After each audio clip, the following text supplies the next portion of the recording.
children's children's children. It lives on.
It used to be a brothel that we used to live in.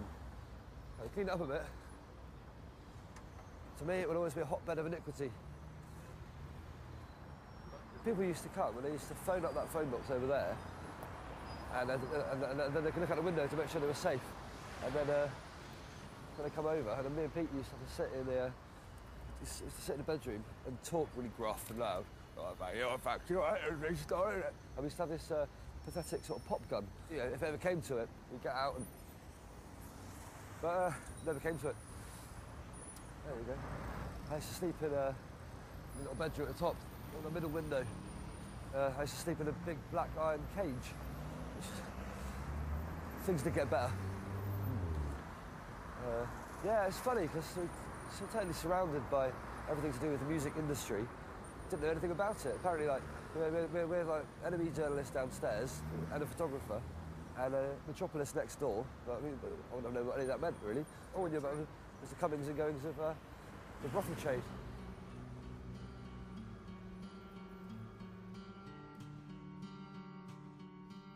It was always a certain thing would happen that would change everything. Like, I spent so many years behind barbed wire, and you know, literally regimented, that when I'd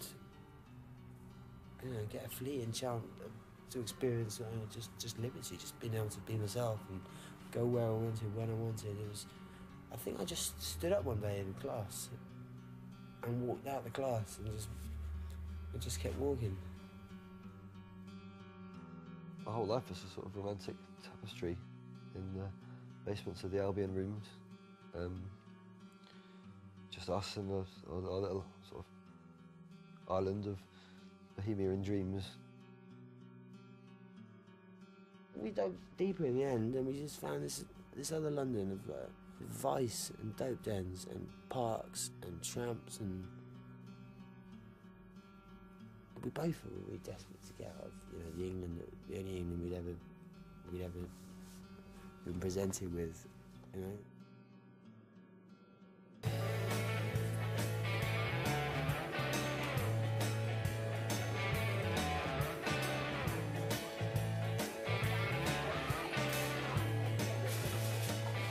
Have a salt beef and a cup of tea, please. Yeah.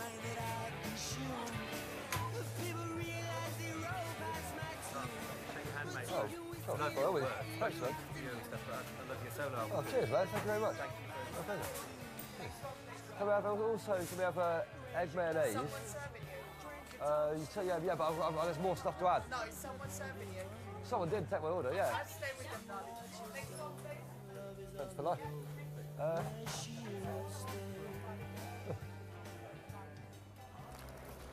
Here it is, in all its glory.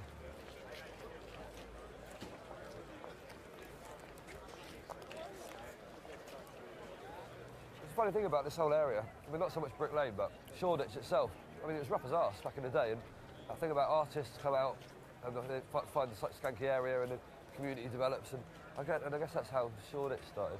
I think like the very heart of that was the Foundry. Me and Pete used to have a night there called Arcadia at the Foundry, and it used to be just like random artists, but like proper artists, used to like, have little happenings, you know, just like let off dynamite and stuff in the old bank vault downstairs, and just like drink absinthe and all that lot.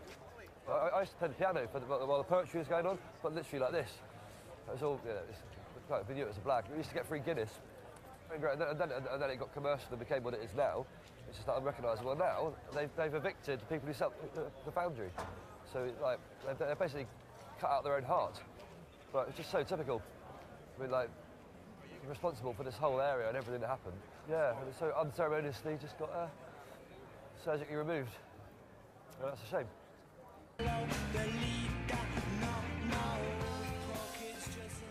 Even Teesdale Street's gone up in the world. They knocked down all these flats that were here, and they built them. And those kids, they were babies.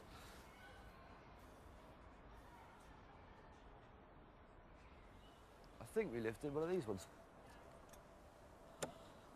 Oh, Hecho blows. Oh my God, that's my old stairs. God. Don't there's someone in there. We're not. I remember when Pete first said, like, I found this place, and I thought, oh, great. We went upstairs, and there was like one big room with a big brass bed. I was like, whose bedroom is this going to be then? And then, you know, I kind of like my privacy. You know, there was a little cupboard, and that was my bedroom. But you know, it had a door, and that's kind of that's all I needed really. Pete got in trouble, and like after I left, and everything got impounded and locked up, and because the place was fucked, it's just been burned out. It was disgraceful. The last time I was here, the toilet didn't work. You had to flush it with Evian. Yeah, there was no water. There was just shit everywhere. And, it's those people I didn't know. It's very, very strange having a house and full of people you don't know. Remember we had our secret gigs here. God knows how we all found it. Everyone would come in, and Pete started charging a tenner a pop. I never saw any of that money. How can we make you understand? All you can be is given in your hand. When we first did a secret gig, put it on the internet, we didn't really know it was going to work. When we realised that people could turn up, we had an audience at our disposal. That was a brand new thing, and it was quite exciting. Trust in me, take me by the hand.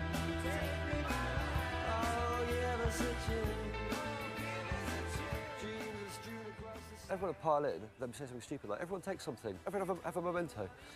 And then, yeah, there'd be nothing left. Yeah, it's a good way of having a tidy up, though. I recommend it.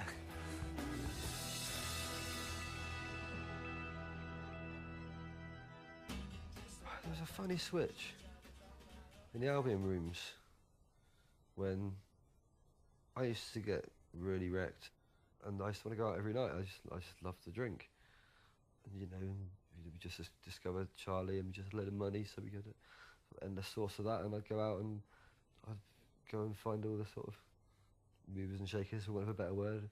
That's when I remember one night I brought the Cooper Temple Clause home. I wanted to show off, you know, what we had, and I was proud of Pete. I love Pete. I wanted to show him off as well. And he was really annoyed. I brought people back. He said, you know what, we should just be at home writing songs. But I kind of felt I betrayed him a bit. A big man who once said, the blood from broken hearts writes the words to every song. And that's the trouble, isn't it? It's just not that easy. Otherwise you just do loads of them. I remember it was my birthday, and Pete had a gig at Gunter Grove or something, and I said I'd go, but my friends had arranged me fucking karaoke in Soho. But Pete just wouldn't understand. He was on his own manic path. That was all the crack and the smack and the drongos that hung around it, and it was becoming something different. That's when it started becoming all different factions, different camps, and it started getting a bit grotesque. And that was the first occasion when I just said, you know what, I'm not going. Arcadia for me isn't pissing all over someone else's fucking dreams and will. It's about something that's shared, about something that's beautiful. And you know, for whatever reason, I don't think Pete was coming from a place that served Albion and the Arcadian dream. Yeah, it was very hard, and I had to find some reserves of bravery to be able to go my own way.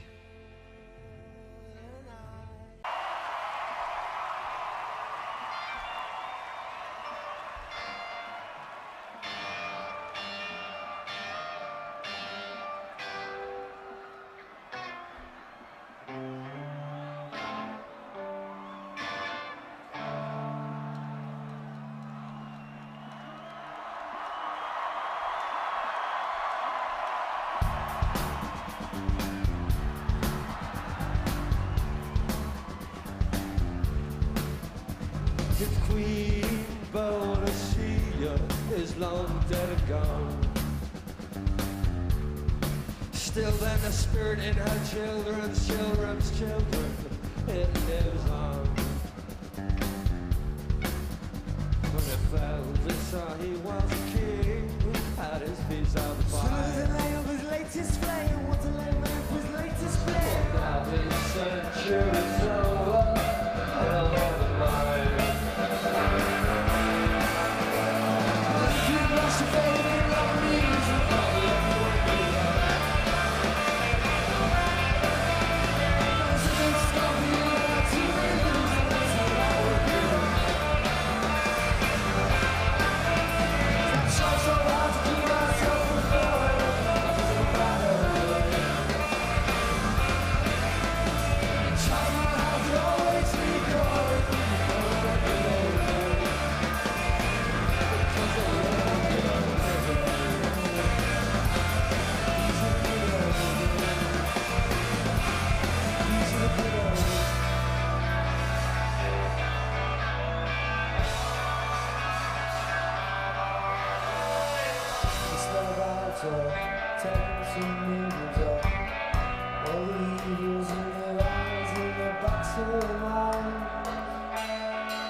Said we do tomorrow.